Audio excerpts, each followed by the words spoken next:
So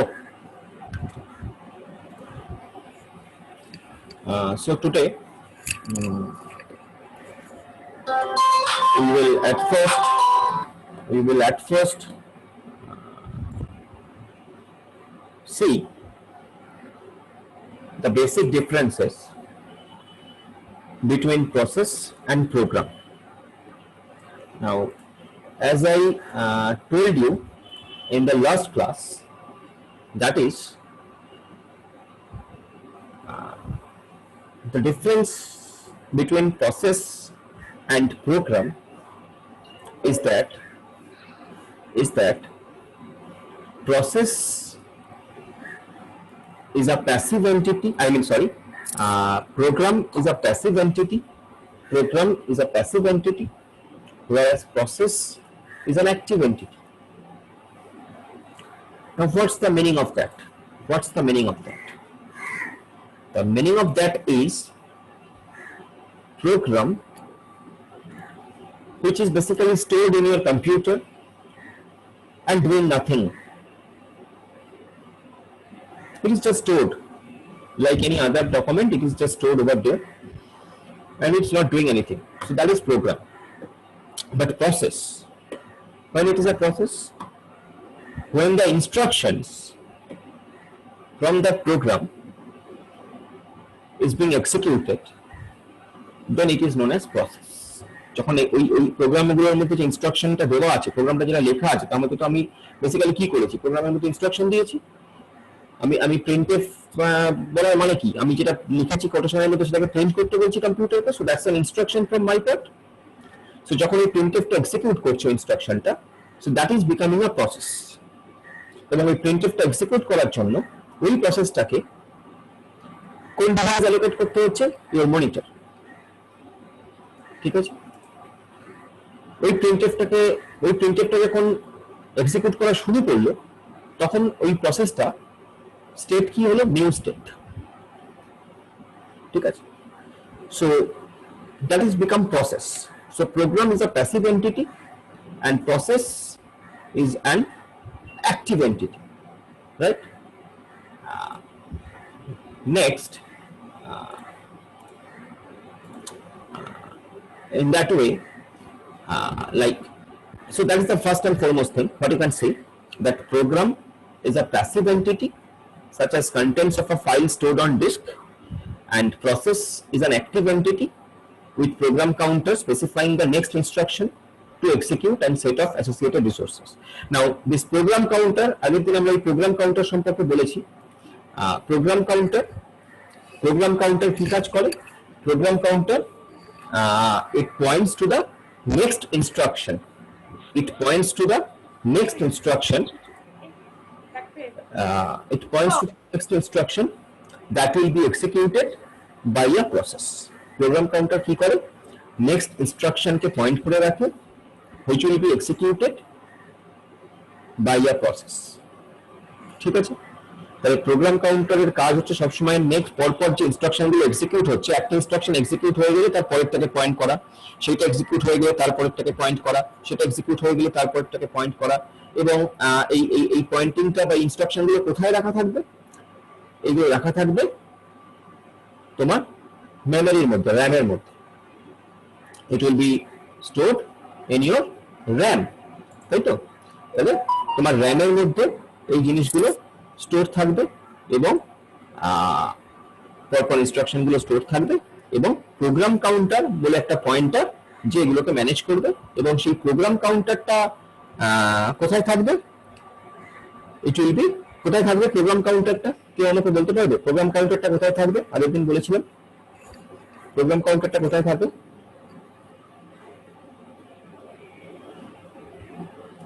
Anybody? Sir, register mode. Program counter is a register, you can say, but the information will be kept where?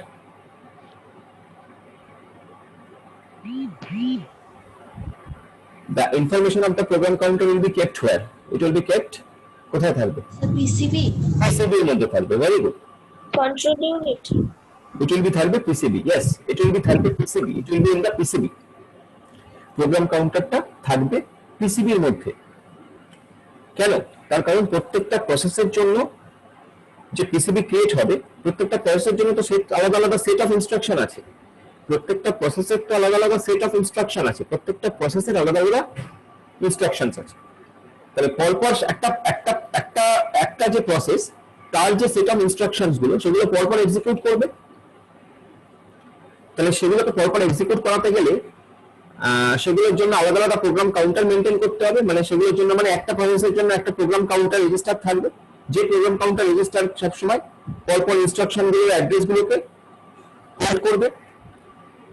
CPU সেই address গুলোকে দেখে বুঝতে পারবে যে next instruction কোনটা, যেটাকে তাকে এক্সিকিউট করতে হবে। সো প্রোগ্রাম কাউন্টার থাকবে পিসিবির মধ্যে। Next, let us see what are other differences between program and process. Now, it is very simple, very much simple. You know already that program contains a set of instructions designed to complete a specific task. একটা program কি contain করে? Some set of instructions যেটা design করা হয়েছে একটা specific টাস্ককে complete করার জন্য। What is the specific task? Suppose you are writing a palindrome program. So যখন তুমি একটা প্যালিন্ড্রোম প্রোগ্রাম লিখছো, তাহলে তোমার যে প্রোগ্রামের যে কন্টেন্টটা, তোমার প্রোগ্রামের যে কোডটা, সোর্স কোডটা, যেটা হাই লেভেল ল্যাঙ্গুয়েজে তুমি লিখেছো, সেটা দিয়ে তুমি কি করছো? You want to achieve that particular task, you want to solve that task. টাস্কটা কি? যে সাপোজ স্ট্রিং প্যালিন্ড্রোম কিনা তুমি চেক করছো। The task is suppose string palindrome কিনা, you are checking that. So that is basically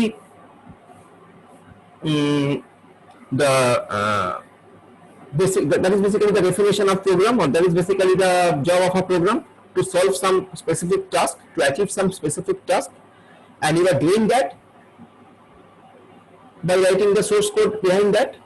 So program contain korbe ki some set of instruction, so that is program. Process ke amra ki bolte pari? Process ke amra bolte pari it is an instance of an executing program. Instance of an executing program মানে it's basically তুমি এভাবে বলতে পারো process is a program in execution, এটাও বলতে পারো যে process is a program in execution. প্রসেসটা প্রোগ্রাম যখন সেটা এক্সিকিউট করছে, প্রসেসটাও প্রোগ্রাম বাট যখন সেটা in execution, ঠিক আছে? বা process is an instance of an executing program, তার মানে কি? ইনস্ট্যান্স কথাটার মানে কি? ইনস্ট্যান্স কথাটার মানে হচ্ছে at that moment এই প্রসেসটা, ওই প্রোগ্রামটা এক্সিকিউট করছে, এটাই বলতে চাওয়া হয়েছে। at that moment ওই প্রোগ্রামটা এক্সিকিউট করছে। যখন সেই প্রোগ্রামটা এক্সিকিউট করছে, সেই যে মোমেন্টটা, সেই মোমেন্টটাতে আমি বলবো যে ওটা একটা প্রসেস। ওটা তখন আর প্রোগ্রাম নেই, ওটা একটা প্রসেস। এবং সেই জন্য আমরা বলি যে programme is a passive entity and process is an active entity. কেন অ্যাক্টিভ এন্টিটি? কারণ প্রসেসটা রান করছে, প্রোগ্রামটা স্টোর আছে সামহার, বাট প্রসেসটা রান করছে। That's why program is a passive entity, process is an active entity. Next word, program passive entity, এটা process active entity, সেই পয়েন্টেই বলা আছে। এবং প্রোগ্রাম কোথায় স্টোর থাকে? জেনারেলি মেমোরিতে। তুমি যখন প্রোগ্রামটাকে যখন তুমি রান করানোর আগে প্রোগ্রামটা কোথায় স্টোর থাকবে? মেমোরিতে স্টোর থাকবে। যদি প্রোগ্রামটা কখনো হার্ড ডিস্কেও স্টোর থাকে, সেখান থেকে তুমি যখন রান করানোর জন্য ওকে কল করবে,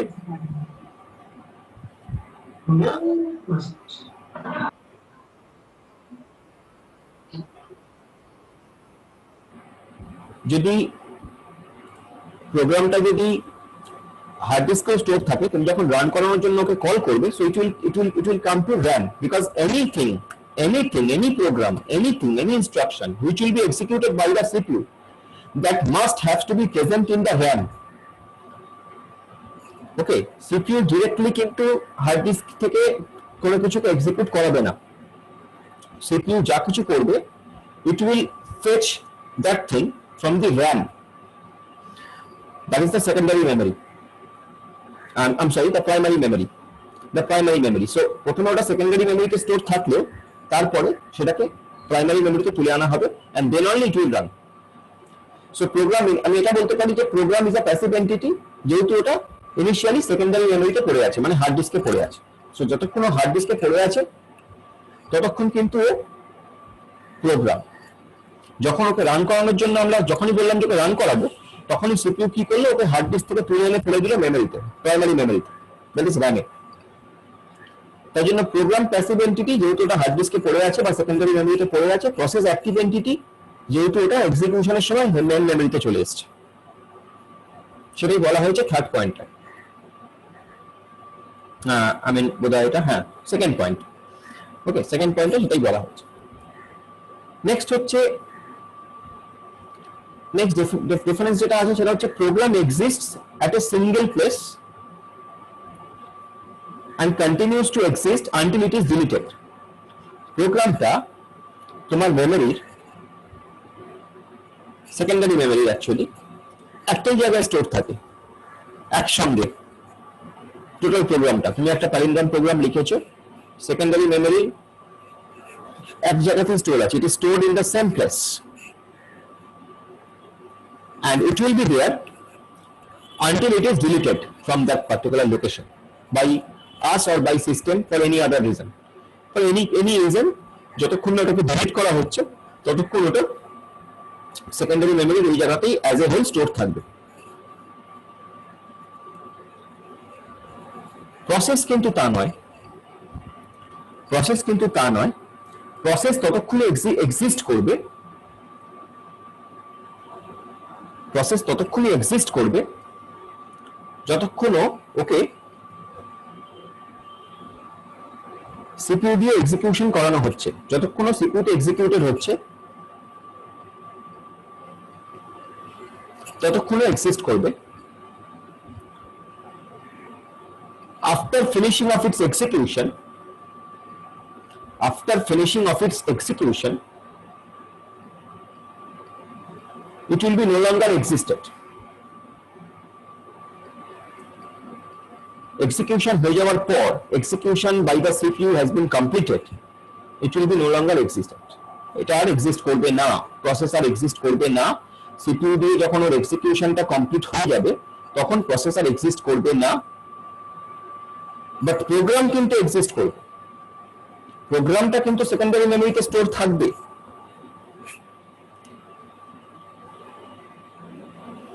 পার্মানেন্টলি, যতক্ষণ না তুমি ওকে ডিলিট করছো, বাট প্রসেসটা থাকবে না। Process will be deleted once it is executed. Okay, and that's why পরের পয়েন্টটা, তাই জন্যই পরের পয়েন্টটা দেখো, পরের পয়েন্টে বলা হয়েছে programme is a static entity, process is a dynamic entity. কারণ প্রোগ্রাম স্ট্যাটিক, প্রোগ্রাম কেটে যাচ্ছে in your memory, but প্রসেসটা ডাইনামিক, এটা থাকছে না তোমার মেমোরিতে। after some time it will be deleted, after some time means after completion of its execution it will be deleted, so that's why it's a dynamic entity.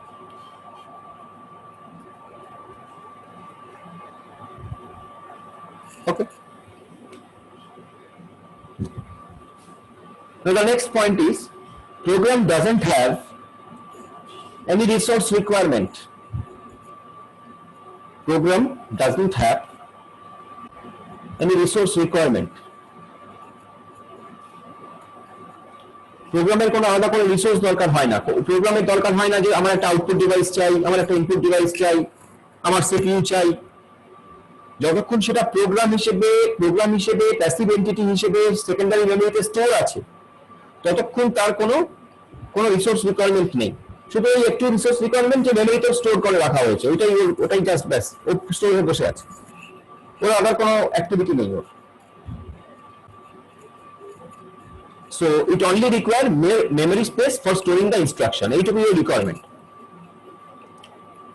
So program doesn't have any resource requirement. It only require memory space for storing the instruction. ওই মেমোরিতে store হয়ে থাকবে, তাই জন্য যেটুকু memory দরকার ওইটুকুই requirement. But process তা নয় কিন্তু। Process has a high resource requirement, ওর হাই রিসোর্স রিকোয়ারমেন্ট দরকার। কখনো সিপিইউ, কখনো র্যাম, কখনো হার্ড ডিস্ক, কখনো প্রিন্টার, কখনো মনিটর, কখনো আদার ডিভাইসেস। তো it has a high resource requirement, like CPU, memory address, IO during its lifetime.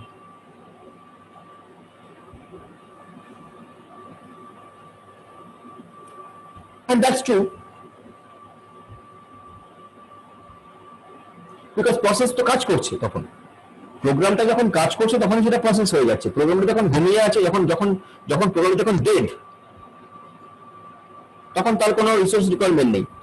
প্রোগ্রামটা যখন সিপিইউ হার্ড ডিস্কে স্টোর হয়ে আছে তখন সেটা ডেড অ্যাকচুয়ালি, তোর কোনো রিসোর্স রিকোয়ারমেন্ট নেই। মরা মানুষের কোনো রিকোয়ারমেন্ট নেই, সে তো ডেড বডি একটা। প্রোগ্রামটাও তাই, কিন্তু যখন যখন কাজ করছে তখন তার বিভিন্ন রিকোয়ারমেন্ট আছে, সেই রিকোয়ারমেন্ট গুলো ফুলফিল না হলে সে কাজও করতে পারবে না। সেই রিকোয়ারমেন্ট গুলোর মধ্যে একটা হচ্ছে মেমোরি, একটা হচ্ছে ধর সাপোজ ধরো ইনপুট আউটপুট ডিভাইস, একটা ধরো কিছু আদার ফাইলস, একটা সিপিইউ, সো এগুলো সব requirement.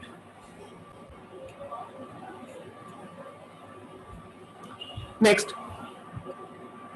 Programme does not have any control block. প্রোগ্রামের কোনো কন্ট্রোল ব্লক থাকে না। আমি বলিনি যে প্রোগ্রাম কন্ট্রোল ব্লক, না, প্রোগ্রামের কোনো কন্ট্রোল ব্লক হয় না। Process will have an control block, that is known as process control block. তাহলে process control block will carry information about the processes, not for the program. Individual process গুলোর জন্য control block তৈরি হবে, programme গুলোর জন্য নয়।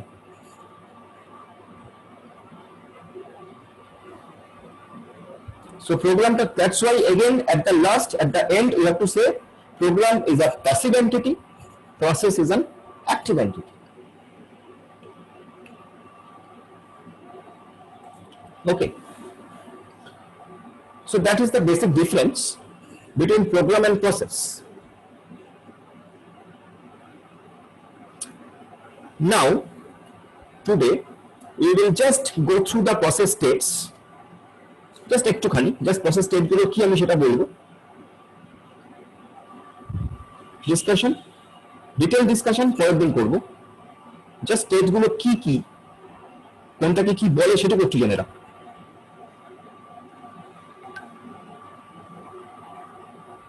This is basically process state or process life cycle. It's very important, very very important. You have to understand this very minutely. তো সেজন্যই আমি আজকে জাস্ট জিনিসটা বলবো, পরের দিন এটা নিয়ে আরো ডিটেইলস আলোচনা করবো। By that time you go through it. So process state or process life cycle.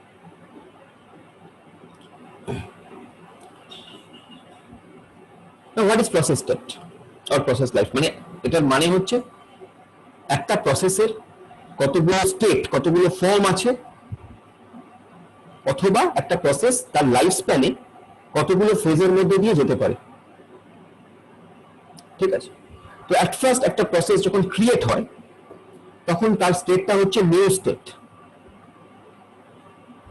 প্রসেসটা ক্রিয়েট হলো সিস্টেমে, তো that is a new state. Next, ওই প্রসেসটা যখন সিপিইউ দিয়ে এক্সিকিউশনের জন্য রেডি, প্রসেসটা যখন সিপিইউতে এক্সিকিউট হওয়ার জন্য রেডি, তখন সেই প্রসেসটাকে আমরা বলবো রেডি স্টেট। যখন ওই প্রসেসটা সিপিইউতে এক্সিকিউট করছে তখন আমরা বলবো এটা রানিং স্টেট।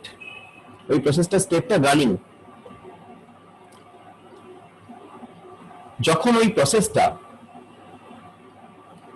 এক্সিকিউট করতে করতে ওর কোনো ইনপুট আউটপুট দরকার হয়েছে, যে ইউজার থেকে কিছু ইনপুট চাইছে, প্যালিন্ড্রম প্রোগ্রাম তুমি রান করছো, তুমি কম্পাইল করে রান করানো শুরু করলে, after some time it will ask you the string for which you want to check that whether it is a palindrome or not. So that text, that particular text will be entered by you, and for that CPU program has to halt to take the input from the user. So ওই যে ঘটনাটা ঘটলো, ওই যে কিছুটা execute করার পরে প্রোগ্রামটা তোমার কাছ থেকে ইনপুট আউটপুট চাইলো, তার মানে প্রসেসটা রানিং থেকে ওয়েটিং এ চলে গেল। তার মানে প্রসেসটা রানিং থেকে ওয়েটিং এ চলে গেল। এবার তুমি যখন যখন আবার ইনপুট আউটপুট দিলে তখন ওটা আবার ওয়েটিং থেকে রেডিতে গেল, রানিং এ ডিরেক্টলি গেল না, ওয়েটিং থেকে রেডিতে গেল। কেন রানিং এ ডিরেক্টলি গেল না আমরা আলোচনা করব, কিন্তু ওয়েটিং থেকে তখন রেডিতে গেল। এবং এভাবে করতে করতে স্যার রেডিতে যাওয়ার ব্যাপারটা একবার বলবেন? হ্যাঁ, যখন তুমি প্যারালাল প্রোগ্রামটা রান করছিলে, রান করতে করতে একটা সময় গিয়ে তোমার কাছ থেকে চাইলো please enter the text for which you want to check whether it is palindrome or not, ঠিক আছে? তোমার কাছ থেকে একটা ইনপুট চাইবে যে সেই টেক্সটটা তুমি এন্টার করো যে টেক্সটটার জন্য তুমি চেক করতে চাইছো ওটা প্যালিন্ড্রোম কি না। ঠিক এই যে ঘটনাটা ঘটে এটা তখন কি হয়, তখন প্রসেসটা রানিং স্টেট থেকে ওয়েটিং স্টেটে চলে আসে। ঠিক আছে, এবার তুমি যখন ওকে ইনপুট তুমি যখন আবার টেক্সটটা এন্ট্রি করে দিলে, তুমি যখন টেক্সটটাকে এন্ট্রি করে দিলে যে সাপোজ তুমি ম্যাডাম এন্ট্রি করে দিলে, যখন তুমি ম্যাডাম এন্ট্রি করে দিলে তখন তার মানে তুমি আইওটা দিয়ে দিয়েছো, ওর ইনপুটটা তুমি প্রোভাইড করে দিয়েছো, তখন ওর ওয়েটিং থেকে রেডি স্টেটে যায়। তখন ও ওয়েটিং থেকে রেডি স্টেটে যায়। ওয়েটিং থেকে কিন্তু ডিরেক্টলি আবার রানিং স্টেটে চলে যাবে না, ওয়েটিং থেকে তখন রেডি স্টেটে যাবে। কেন ওয়েটিং থেকে ডিরেক্টলি রানিং স্টেটে চলে যাবে না? তার কারণ হচ্ছে by that time maybe some other process is executing in the running state, because we are in multi-programming environment. Now what is multi-programming environment? I have told you that in the multi-programming environment more than one program will be there in the RAM at the same time.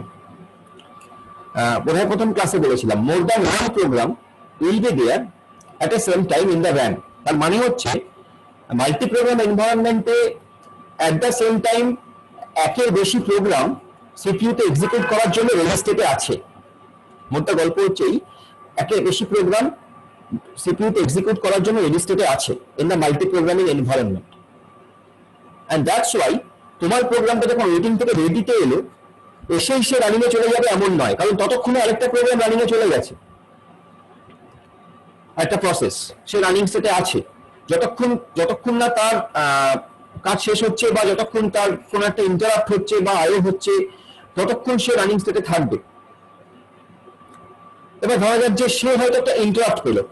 Interrupt মানে তাকে হয়তো বলা হয়েছে যে তার হয়তো আরো memory দরকার, সাপোজ তার হয়তো আরো মেমোরি দরকার এক্সিকিউট করার জন্য, রান করার জন্য তার হয়তো আরো মেমোরি দরকার। তো সে একটা ইন্টারাপ্ট কল করলো, এটাকে বলা হচ্ছে ইন্টারাপ্ট। সে ইন্টারাপ্ট কল করলো, সো ইন্টারাপ্ট কল করে সে আবার রেডিতে চলে গেল। সে যখন রেডিতে গেল তখন হয়তো তোমার যে এই প্রসেসটা, তোমার যে প্যালিন্ড্রোমের প্রসেসটা, তখন সে হয়তো আবার রানিং এ গেল। আর এই যে রেডি থেকে রানিং এ যাওয়ার গল্পটা, এটা টেকনিক্যাল নাম হচ্ছে, লেখা আছে দেখো শিডিউলার ডিসপ্যাচ।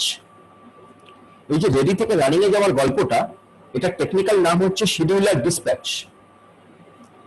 আমরা বলি শিডিউলার ডিসপ্যাচ, তার কারণ এখানে শিডিউলিংটা হচ্ছে। ওই যে কে এখন জিজ্ঞাসা করছিল না তখন যে স্যার কিছু একটা শিডিউলিং এর নাম বললো, এখানে সেটা হয়, আমরা পড়বো, আমরা অঙ্কটা সব করে দেখবো। তো এটা হচ্ছে শিডিউলার ডিসপ্যাচ। যাই হোক, এবার ধরা যাক যে প্রসেসটা কমপ্লিট হয়ে গেছে, টোটাল প্রসেসটা এক্সিকিউশন কমপ্লিট হয়ে গেছে। তার মানে প্রসেসটা তখন রানিং থেকে বেরিয়ে এক্সিট করে টার্মিনেটেড স্টেটে চলে যাবে, টার্মিনেটেড স্টেটে চলে যাবে। তাহলে আমরা একটা প্রসেসের ইনিশিয়ালি 5টা স্টেট পাচ্ছি, 5টা স্টেট। এছাড়াও আরো কিছু স্টেট আছে, সেটা নিয়ে আমি আগে বলবো না, পরের দিন ডিসকাস করবো। ইনিশিয়ালি আমরা 5টা স্টেট পাচ্ছি। কি কি স্টেট? নিউ, একটা প্রসেস নিউলি ক্রিয়েট হয়েছে তাই নিউ। রেডি, প্রসেসটা সিপিইউতে এক্সিকিউট করার জন্য রেডি তাই রেডি স্টেট। রানিং, প্রসেসটা সিপিইউতে এক্সিকিউট করছে তাই রানিং স্টেট।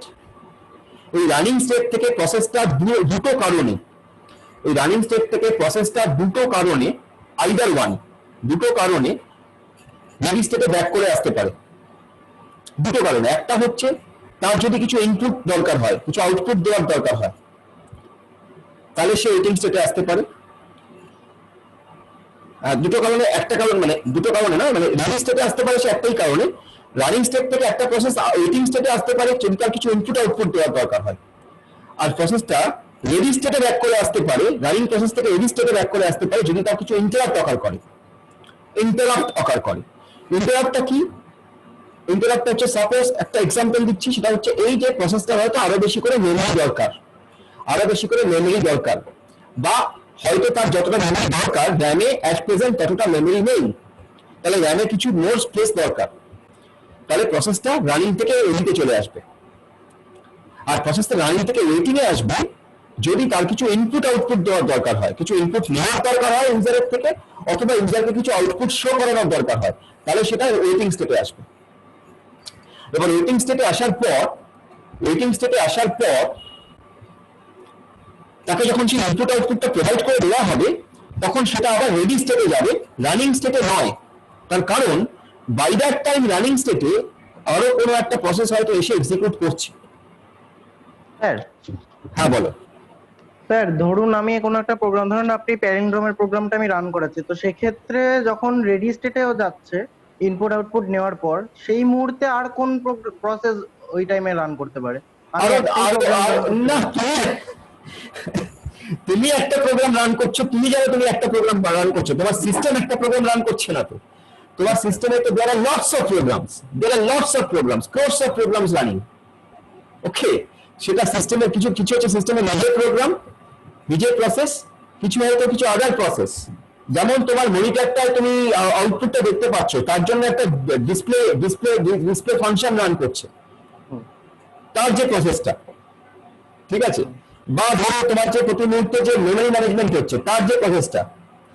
বা ধরো তোমার কিছু প্রসেস আছে ফোরগ্রাউন্ড প্রসেস, কিছু আর background process.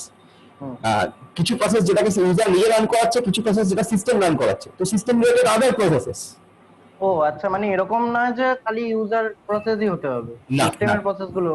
Obviously, and that's most importantly, we are in a multi-programming environment.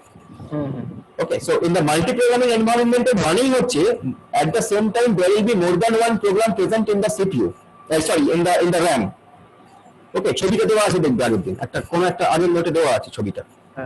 ঠিক, তো তার মানেই হচ্ছে র্যামে যারা আছে সবাই তো রেডি। অ্যাকচুয়ালি র্যামে যারা আছে তারা রেডি স্টেটে আছে। Okay, so that is basically the process state আর প্রসেস লাইফ সাইকেল।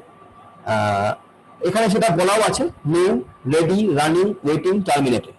ওকে, তো এই অবধি আজকে থাক। পরের দিন আমরা এরপর থেকে এর ডিটেলস থেকে শুরু করব। এই অবধি পড়বে, জাস্ট এইটুকু বললাম আজকে, শুধুমাত্র এই দুটো জিনিস বললাম, প্রোগ্রাম আর প্রসেসের ডিফারেন্স, আর বললাম এই স্টেট গুলো নিয়ে, process state, which is very important to understand. ভালো করে এইটুকু দেখবে। পরের দিন আমরা এখান থেকে শুরু করবো, তোমাদের যা ডাউট আছে আমরা এখান থেকে শুরু করবো পরের দিন। এটা কিন্তু অপারেটিং সিস্টেমের বেসিক, এই জায়গাটা ভালো করে বুঝতে হবে। প্রসেসটা নিউতে আছে, সেখান থেকে রেডিতে যাচ্ছে, রেডি থেকে রানিং এ যাচ্ছে, রানিং থেকে আইদার ওয়েটিং এ আসছে, অথবা রেডিতে আবার ব্যাক করছে, অথবা টার্মিনেট হচ্ছে।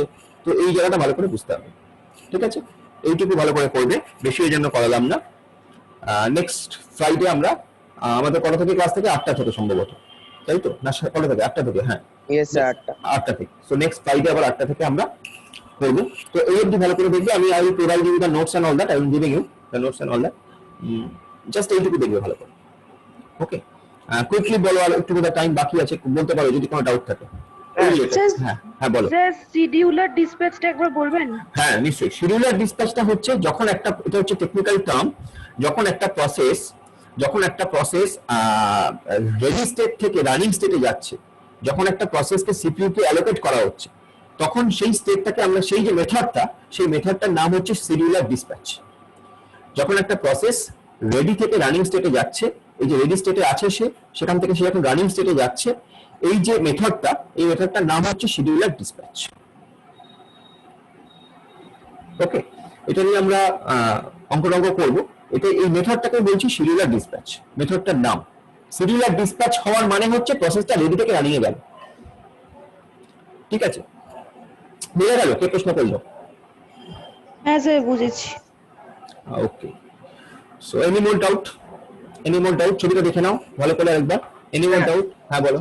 স্যার বলছি, এখন তো সব মাল্টি থ্রেডেড সিস্টেম, আর ধরুন আমি একটা জিনিস, ধরুন খুব একটা আমরা থ্রেড নিয়ে এখন আলোচনা করিনি। Thread is something different concept. আমরা আলোচনা করব থ্রেড নিয়ে, তখন আমরা থ্রেড নিয়ে বলবো, ঠিক আছে? থ্রেড নিয়ে আলোচনা কিন্তু আমরা করিনি এখনো। যাই হোক, তুমি বলো, তোমার প্রশ্নটা বলো শুনি। Multi threaded environment, yes. So multi threaded environment, এবার ধরুন আমি একটা জিনিস কম্পাইল করছি, তো তখন তো অনেক সিপিইউ ইউসেজ হচ্ছে, তখন ধরুন অনেক লোড আছে। এবার তো এই যেগুলো, মানে আমি একটা প্রোগ্রাম কম্পাইল করছি, তো এটা যখন রেডি স্টেট থেকে তো আবার ওয়েটিং স্টেটে যাবে, কি না ওটা রানিংয়ে যাবে লোড যখন ফুল থাকবে? কম্পাইলে যাও, কম্পাইল যখন করছো তখন রানিং এ যাবে। তুমি যখন কম্পাইল করছো তার মানে তো তোমার কম্পাইলার ইউজ হচ্ছে, তার মানে কম্পাইলার এক্সিকিউট করছে, তো রানিং স্টেটে আছে প্রসেস। না ধরুন আমি মানে কম্পিউটারে আলাদা একটা জিনিস কম্পাইল করছি, সেটা তো প্রচন্ড সিপিইউ লোড হচ্ছে, মানে অন্য কিছু রান করতে পারছে না, তখন কি স্টেটে যাবে? আমি আরেকটা জিনিস যখন করতে যাব তখন সে আইদার ওয়েটিং স্টেটে থাকবে, সে ওয়েটিং স্টেটেই থাকবে, এবং সেই ওয়েটিং স্টেটের আবার ভাগ আছে, সেই ভাগগুলো নিয়ে পরের দিন আলোচনা করবো। সে আপাতত সে তোমার কথা মতন সে ওয়েটিং স্টেটে থাকবে, এত অব্দি আমরা যেটা পেয়েছি এই ডায়াগ্রাম অনুযায়ী সে ওয়েটিং স্টেটে থাকবে, সে ওয়েট করবে। ঠিক আছে? ঠিক আছে। ওকে, তো আমরা শেষ করি আজকে মোটামুটি। আর কিছু ডাউট আছে বলো? হ্যাঁ বলো বলো, তাড়াতাড়ি বলো, 4 মিনিট সময় আছে, বলো। বন্ধু যেটা বললো স্যার, যে শুভজিৎ যেটা বললো যে প্রসেসটা যেটা ওয়েট করছে, ওটা তো স্যার সাইজের উপর ডিপেন্ড করে। একটা প্রসেস ফার্স্টে ঢুকলো কি আরেকটা প্রসেস সেকেন্ডে ঢুকলো, কার উপর ডিপেন্ড করে? সাইজটা স্যার। না না না, এটা অনেক কিছু ভাগ আছে, ওরকম ব্যাপার নয়। না, অনেক কিছু ভাগ আছে, আমরা আলোচনা করবো, অনেক কিছু ভাগ আছে, not so simple, it's a technical, purely technical thing, not so simple. সাইজের উপর ডিপেন্ড করে না, অনেক কিছুর উপর ডিপেন্ড করে। ঠিক আছে? অনেক কিছুর উপর ডিপেন্ড করে, তার প্রসেসের প্রায়োরিটির উপর ডিপেন্ড করে, তার টাইমিং এর উপর ডিপেন্ড করে, কি শিডিউলিং অ্যালগরিদম ইউজ করছি তার উপর ডিপেন্ড করে। Most importantly the scheduling algorithm. ওই যে একজন বলছিল ফার্স্ট সেশনের সময় যে স্যার রাউন্ড রবিন এইসব বলছিল, ওই যে এগুলো হচ্ছে শিডিউলিং অ্যালগরিদম, আলোচনা করবো আমরা। ওই শিডিউলার ডিসপ্যাচে এটা হয়, ওই শিডিউলার ডিসপ্যাচটা কিভাবে হবে সেটা ডিসাইডেড হয় এই জায়গাটা। ঠিক আছে? আর প্রসেসের যদি ধরো একটা প্রসেস ধরো কোনো কারণে সে রেডি স্টেটে আছে, কোনো কারণে সে এক্সিকিউট করতে পারছে না, সো আইদার সে রেডি স্টেটে থাকবে, আর যদি সে রানিং স্টেট থেকে কোনো কারণে আইও বা কিছুর জন্য আটকে যায় তখন সে ওয়েটিং স্টেটে চলে আসবে। ঠিক আছে? এই হচ্ছে বেসিক জিনিস। ওকে, ধরো কোনো প্রসেস, ধরো এরকমও হতে পারে কোনো প্রসেস মেমোরির কারণে এক্সিকিউট হচ্ছে না, বা এক্সিকিউট হতে হতে মেমোরির কারণে আটকে গেল, তখন সে আবার রেডি স্টেটে ব্যাক করে চলে আসবে। মেমোরির কারণে যদি আটকে যায়, কোনো যদি ইন্টারাপ্ট কল হয় বা অন্য কোনো যদি ইন্টারাপ্ট কল হয়, ইন্টারাপ্ট যে বিভিন্ন কারণে কল হতে পারে, মেমোরির কারণে কল হতে পারে, কোনো এরর হলে কল হতে পারে, তো সে আবার রেডি স্টেটে চলে আসবে। আর সে যদি আইও বা কিছুর জন্য আটকে থাকে, সে ওয়েটিং স্টেটে থাকবে। এইভাবে ব্যাপারগুলো হয়। হ্যাঁ মানে স্যার যতক্ষণ না প্রসেসটা কমপ্লিশন হচ্ছে ততক্ষণ এইটাই চলতে থাকবে, তাই? হ্যাঁ হ্যাঁ, এটাই চলতে থাকবে, এবং কমপ্লিশন হয়ে গেলে টার্মিনেট করে বেরিয়ে যাবে সিস্টেম থেকে। হ্যাঁ ঠিক আছে। ওকে, ঠিক আছে। ওকে, চলো তাহলে পরের দিন আবার কথা হবে। তোমরা কিন্তু জিনিসটাকে গো থ্রু করো,